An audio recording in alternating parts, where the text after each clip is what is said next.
केंद्रीय सूचना एवं प्रसारण मंत्री अनुराग ठाकुर ने गुजरात चुनाव को लेकर भारत 24 से खास बातचीत की है। अनुराग ठाकुर ने कहा कि गुजरात में पहले भी नरेंद्र मोदी के नेतृत्व में गुजरात ने अपना मॉडल दिखाया है और उसके बाद भी बीजेपी के मुख्यमंत्री के नेतृत्व में गुजरात सरकार ने नए आयाम स्थापित किए हैं। गुजरात में बीजेपी सरकार में पिछले वर्षों में जो विकास कार्य हुए हैं उससे गुजरात में एक बार फिर से बीजेपी की सरकार बनना तय बताते हैं। गुजरात चुनाव का दौरा किया आपने, राजस्थान मॉडल को फॉलो करें। गुजरात मॉडल को पूरा देश फॉलो करता है। गुजरात ने जो नए आयाम स्थापित किए हैं हर क्षेत्र में, उसने गुजरात को नंबर 1 बनाया है।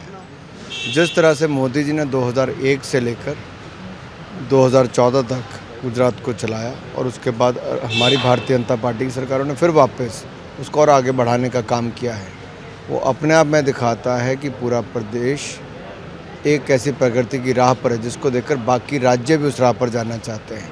मुझे पूर्ण विश्वास है इस बार फिर मोदी जी के नेतृत्व में यहाँ देश अच्छा चल रहा है, वहीं भूपेंद्र भाई जी के नेतृत्व में प्रदेश वापस सरकार बनेगी। कांग्रेस राजस्थान मॉडल को परोस रही है तो केजरीवाल भी मैदान में। कांग्रेस का राजस्थान मॉडल ये है कि महिलाओं पर अत्याचार में नंबर 1 राजस्थान, पेट्रोल की कीमतों में नंबर 1 राजस्थान, भ्रष्टाचार में नंबर 1 राजस्थान, अत्याचार के मामलों में और अपराध के मामलों में नंबर 1 राजस्थान। तो ये मॉडल अगर वो परोस रहे और बेरोजगारी में 30% के हिसाब से भी नंबर 1 में ही देखा जाए राजस्थान, तो कैसे परोस रहे हैं। तो अपने आप में देखता है कि जहाँ राजस्थान में 2 बड़े नेताओं की आपस में बनती नहीं, जिनके चलते कानून व्यवस्था चरमरा गई है, जहाँ पर महिलाओं के खिलाफ अत्याचार करने पर कांग्रेस पार्टी के नेता कहते हैं हाँ ज़्यादा मर्द हैं, बड़े मर्द हैं, तब ऐसी घटना। तो आप कल्पना कीजिए कि क्या सोच है, और गुजरात के लोग तो ऐसी सोच को कभी स्वीकार नहीं करेंगे। सर, राजस्थान के जो चिकित्सा मंत्री प्रसाद लाल मीणा, उनका एक बयान आया है कि केंद्र की जो आयुष्मान योजना है चिकित्सा को लेकर, उससे हॉस्पिटल दूर भाग रहे हैं। देखिए, जब किसी को, जैसे ममता बनर्जी है, वो भी नहीं चाहती कि पीएम किसान योजना का लाभ मिले, आयुष्मान भारत योजना का लाभ मिले, तो शायद ये भी नहीं चाहते होंगे कि आयुष्मान योजना का लाभ राजस्थान के लोगों को मिले। तो कांग्रेस को तय करना, जो बड़े बड़े वायदे करती थी, किसानों के कर्जे माफ़ करेंगे, आज तक नहीं कर पाई, तो क्या करती है। और चलिए अब आगे बढ़ते हैं और रुख करेंगे वॉर 24 का। रूस टैंक पर यूक्रेन का अटैक जारी है। रशियन TATBV पर हमला किया गया, यूक्रेन की टैंक ब्रिगेड का हमला।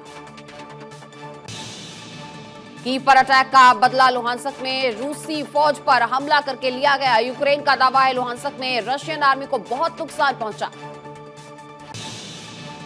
रूस यूक्रेन युद्ध के बीच रूस तैयार कर रहा है घातक missile launcher. Hypersonic missile launcher बना रहा है रूस। वॉर जोन में यूक्रेनी प्लेन का एक्शन हुआ है। यहां ठिकानों पर हमला करते दिखे यूक्रेनी फाइटर जेट। 9 महीने बाद युद्ध काफी विध्वंसक हो गया है। रूसी हमले के बीच भी यूक्रेन भी हमले से पीछे नहीं हट रहा। रशियन एरियल स्ट्राइक को नाकाम किया। यूक्रेनी सेना जमीन से आसमान तक रूस पर कर रही है काउंटर अटैक। बर्फबारी के बीच एक्शन में यूक्रेनी फौज कड़ाके की ठंड के बीच लड़ रहे हैं लड़ाके। ब्लैक सी से यूक्रेन पर बड़े हमले की तैयारी में रूस के 6 वॉरशिप ब्लैक सी में तैनात। रूस की सेना ने विलांसक और जपोरिजिया में किया है हमला, जिसमें मैटरनिटी वार्ड को नुकसान पहुंचा और एक नवजात बच्चे की मौत की खबर। जंग के बीच कलेक्टिव सिक्योरिटी ट्रीटी ऑर्गेनाइजेशन यानी CSTO समिट में पहुंचे रूसी राष्ट्रपति पुतिन आर्मेनिया के प्रधानमंत्री के साथ दिखे। रूस यूक्रेनी जंग को लेकर यूरोपियन संसद ने भी दिखाया सख्त रुख। रूस को आतंकवाद का प्रायोजक देश घोषित किया गया। बेलारूस में रूसी सैनिकों को दी जा रही है कड़ी training. Multiple launch rocket system का हो रहा है इस्तेमाल। यूक्रेन के Su-25 एयरक्राफ्ट की तस्वीरें सामने आई। ऑपरेशन के बाद बेस पर लौटते दिखे विमान। यूक्रेनी सैनिकों के हमले की तस्वीरें सामने आई, जहां रूस के बख्तरबंद वाहनों को निशाना बनाया गया। ठंड के मौसम में बढ़ सकती है रूसी सैनिकों की मुश्किल। यूक्रेन के सैनिकों ने बर्फीले इलाके में भी जाने का दिखा जज्बा। यूक्रेनी सैनिकों ने रूस बॉर्डर पर लहराया राष्ट्रीय ध्वज। खार्किव इलाके में तिरंगा राष्ट्रीय ध्वज फहराया गया। रूस के पास ईरानी ड्रोन का स्टॉक होने वाला है खत्म। ब्रिटेन के रक्षा मंत्रालय का दावा। यूके डिफेंस मिनिस्ट्री ने किया दावा। यूक्रेन की राजधानी कीव को हर हाल में बचाने के लिए यूक्रेनी सैनिकों ने कसी कमर। कीव के चारों ओर डिफेंसिव लाइन बनाने का काम जारी। दोनेत्स्क में एएफयू ने रूसी ठिकानों पर की जबरदस्त बमबारी, सैन्य अड्डे तहस नहस। जल्द हो सकती है जेलेंस्की की छुट्टी, कुर्सी पर मंडराया खतरा। राष्ट्रपति पद से हटाए जा सकते हैं जेलेंस्की, उनके फैसलों से अमेरिका और पश्चिमी देश नाखुश। जेलेंस्की की वजह से दूसरे नामों पर हो रहा है विचार, वोल्ड्री ज़ेलेन्स्की का नाम सबसे आगे। ठंड और बर्फबारी के बीच यूक्रेनी टैंक ने जारी किया जोरदार धमाके के वीडियो। बर्फ के टुकड़े कैसे आसमान में उड़ते दिखाई दिए इस वीडियो के जरिए। रूस और यूक्रेन के बीच कई महीनों से जंग जारी, दोनों पक्षों की ओर से लगातार हो रहे हैं हमले। यूक्रेन की ओर से किए गए ड्रोन हमले में ब्लैक सी के रास्ते से वस्तुपोल के पावर प्लांट को उड़ाने की भी कोशिश की गई। यूक्रेन के क्रीमिया पर हमले के जवाब में रूसी एयर डिफेंस ने 2 ड्रोन मार गिराए। जवाबी कार्रवाई को देखते हुए यूक्रेन के 3 ड्रोन ब्लैक सी से होकर वापस लौटे।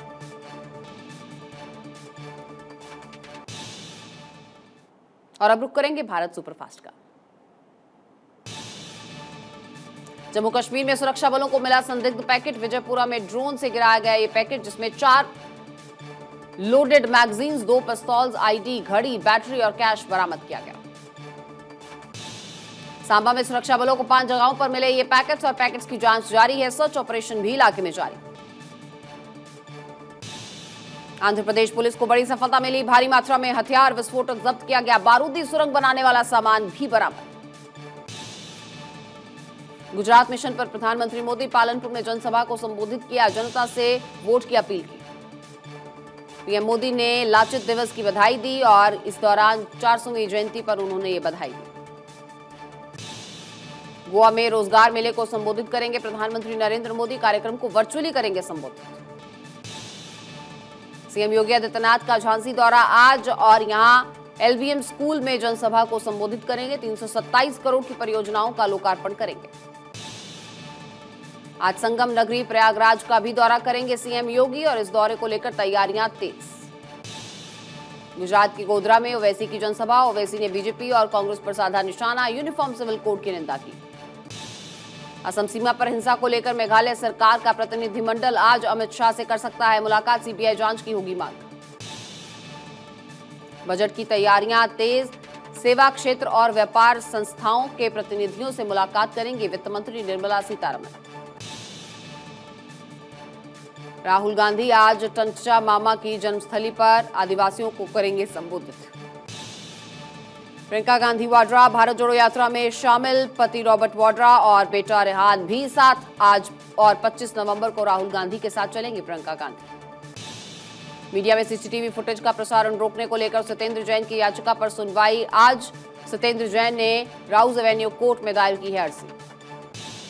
बीजेपी ने फिर साधा आम आदमी पार्टी पर निशाना, सत्येंद्र जैन के जेल वाले वीडियो पर तेजेंद्र बग्गा ने ट्वीट कर कसा तंज, का जेल में खाने को लेकर भी लगातार मिल रही है सुविधा। जगदानंद की जगह अब्दुल बारी सिद्दीकी बनेंगे आरजेडी प्रदेश अध्यक्ष, आज हो सकती है घोषणा। एक्ट्रेस ऋचा चड्ढा ने किया सेना का अपमान, विवादित ट्वीट कर लिखा गलवान कहता है हाय, बीजेपी ने बताया इसे शर्मनाक। 200 करोड़ के मनी लॉन्ड्रिंग केस में जैकलिन फर्नांडिस पर सुनवाई टली, 12 दिसंबर के लिए टाली गई ये सुनवाई। पटियाला हाउस कोर्ट में ठग सुकेश, जैकलिन के अलावा अन्य आरोपियों के खिलाफ आरोप तय करने पर सुनवाई थी।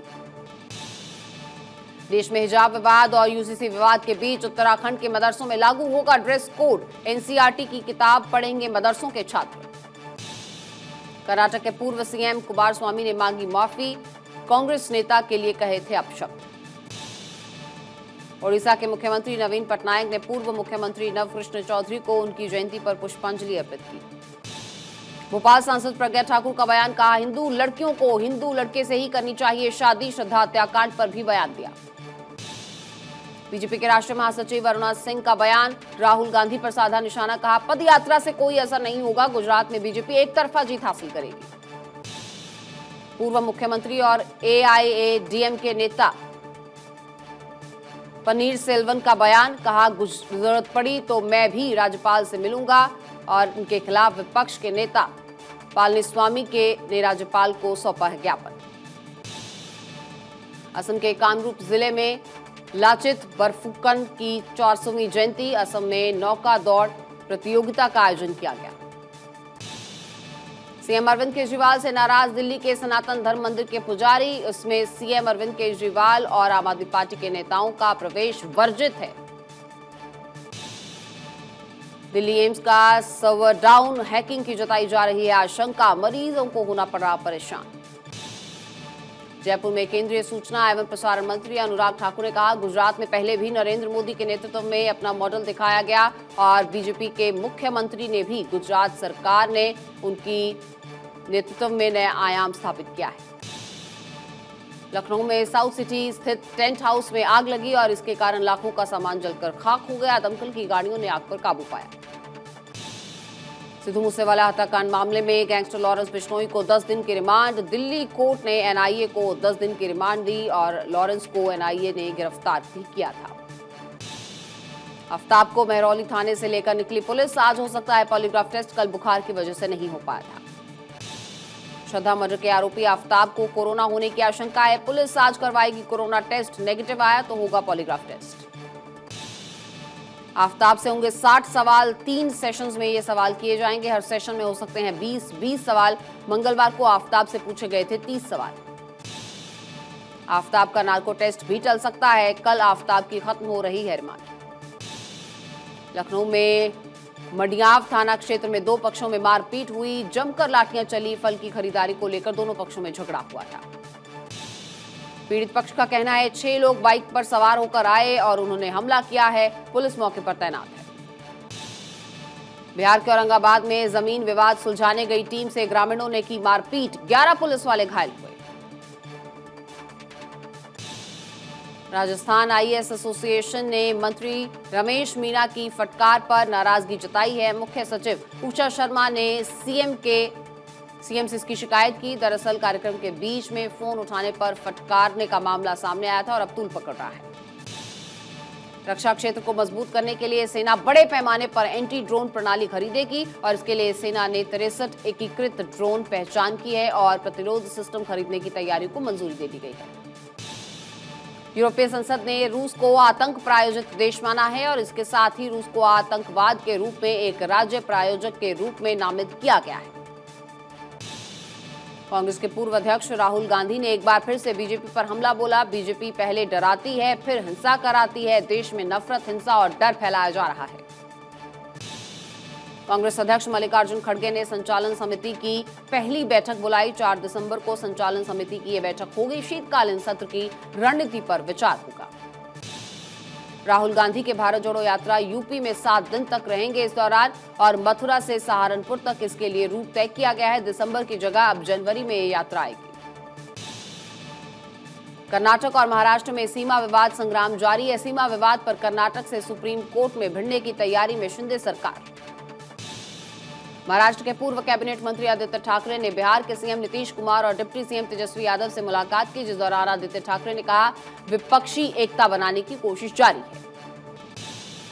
बिहार के मुख्यमंत्री नीतीश कुमार ने अधिकारियों को निर्देश दिया है कि पिछड़ा अति पिछड़ा वर्ग को योजनाओं का लाभ हर हाल में मिले और इसके साथ कल्याण के लिए चलाई जा रही योजनाओं का क्रियान्वयन बेहतर ढंग से करने के निर्देश हैं। बंगाल की मुख्यमंत्री ममता बनर्जी के विधानसभा क्षेत्र में कम आने पर सवाल खड़े होने लगे हैं और सत्ताधारी पार्टी के विधायक अब्दुल करीम चौधरी ने इस पर अब सवाल खड़ा किया है। पश्चिम बंगाल के नए राज्यपाल सीवी आनंद बोस ने शपथ ली। पिछले साल बंगाल चुनाव के दौरान हुए हिंसा में केंद्रीय टीम में शामिल थे बोस। झारखंड के पूर्व सीएम बाबूलाल मरांडी ने एक बार फिर से हेमंत सरकार पर हमला बोला है। कहा सूबे में पत्थर कारोबार पर ईडी का शिकंजा कसा तो कोयला चोरी बढ़ गई है। महाराष्ट्र में विपक्ष के नेता अजीत पवार ने दावा किया है कि राज्यपाल भगत सिंह कोश्यारी यहां अपने पद पर नहीं बने रहना चाहते। उन्होंने कहा कि राज्यपाल ने कई बार उनसे कहा कि अब महाराष्ट्र में बने रहने में कोई दिलचस्पी नहीं है। टाडा कोर्ट ने अलगाववादी नेता यासीन मलिक के खिलाफ जारी किया है नया वारंट। यासीन मलिक पर वायुसेना के अधिकारी स्क्वाड्रन लीडर रवि खन्ना समेत 4 लोगों की हत्या में शामिल होने का आरोप। राम जन्मभूमि का परिसर बढ़ाने की तैयारी की जा रही है। राम मंदिर का अधिग्रहण क्षेत्र 67.70 एकड़ से बढ़कर 108 एकड़ करने पर विचार हो रहा है।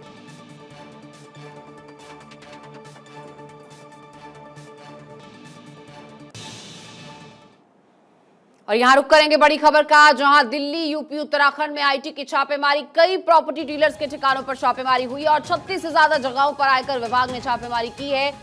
दिल्ली में 6 जगहों पर आईटी की छापेमारी हुई है। कई प्रॉपर्टी डीलर्स के ठिकानों पर छापे मारे गए हैं और 36 से ज्यादा जगहें बताई जा रही हैं।